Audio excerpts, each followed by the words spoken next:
Welcome to Garden Plants with Jim Putnam. Let's talk Marvel Mahonia.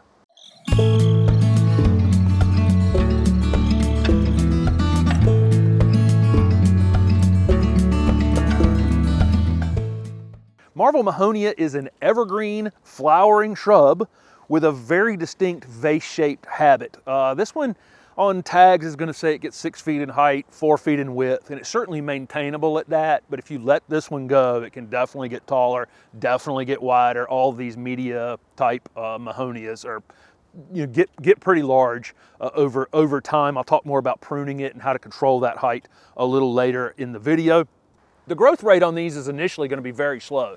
That's what I've always found with almost any Mahonia that you put in the ground. It's a year of it, just kind of staring at it, doing nothing. And then the second year, it'll start to grow a little faster. And then these can actually put on quite a bit of growth in a season. The one at my house has probably put on 2.5 feet in this single season in its second year in the ground. Here's the flowers. It's middle December when I'm filming this, and the flowers are just opening. On these young plants in these 3-gallon containers, we're not seeing a whole lot. As this plant matures, these flower spikes will be 24 inches long. I've seen them almost 3 feet in width, and they'll kind of weep. And right now what you're seeing is these little vertical spikes on very young plants. So the flowers opening here in December, the pollinators will love them. Native pollinators, and honeybees and others. Just constantly get a warm day like we're having today. You can see I'm in short sleeves and shorts this morning. The bees will be all over these all day long.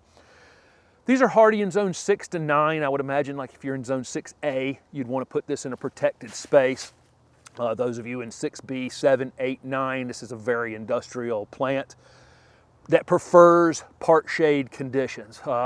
We would call these shade plants, but if you put them in too much shade, they really don't, they'll stretch on you, and you won't get quite as many flowers. So I recommend putting this somewhere where you're going to get some good morning sun or some late day sun, and then the midday portion to be in the shade. If you have that kind of spot, that's ideal for these Mahonia. So where are we going to use a potentially 6 to 8 foot tall evergreen shrub for the part shade? This is a great screening plant. There's one at the Ralston. I was filming with Mark Wethington recently. That is 8 feet in height and probably 5 to 6 feet in width, and makes a barrier that nothing's coming through with these spiny leaves for sure. Also make a great corner foundation plant in a part shade condition. Almost anywhere that you can fit a larger growing evergreen shrub. I love the fact that it blooms in a season when nothing else is blooming. I love the super interesting foliage.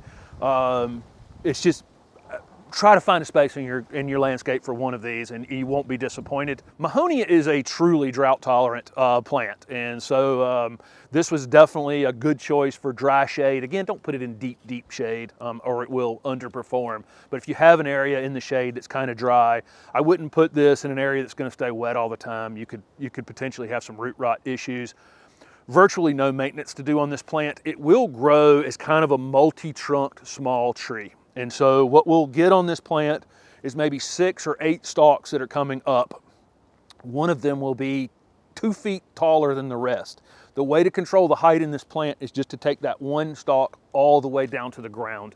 That's the best way to prune this plant. And then it keeps it in a natural form and a natural shape, rather than top pruning the whole thing and trying to make it look full. I also think that those larger 5 to 6 foot stalks coming up from the bottom present the largest flowers, okay? If you prune this thing from the top and you get lots and lots of splits and lots of flower clusters, the flower clusters will be small, similar to how they are on these young plants. So keep that in mind as well. Really, these don't get any pest issues whatsoever as long as you're not putting them in a very wet space. I'll fertilize these with a slow release fertilizer, typically an organic fertilizer, in the late winter. That pruning, that type of single trunk pruning, can happen any time of the year you want to do it, really, to get the height under control. Otherwise, just a super low maintenance plant. These, although they're not as bad as Mahonia beelii, will seed out, and you'll see some seedlings here or there. You might want to just take a hoe or a rake and eliminate those if they are seeding out. So again, Marvel Mahonia, one of my favorite shade evergreen shrubs that happens to flower at a great time of year. Thanks for watching.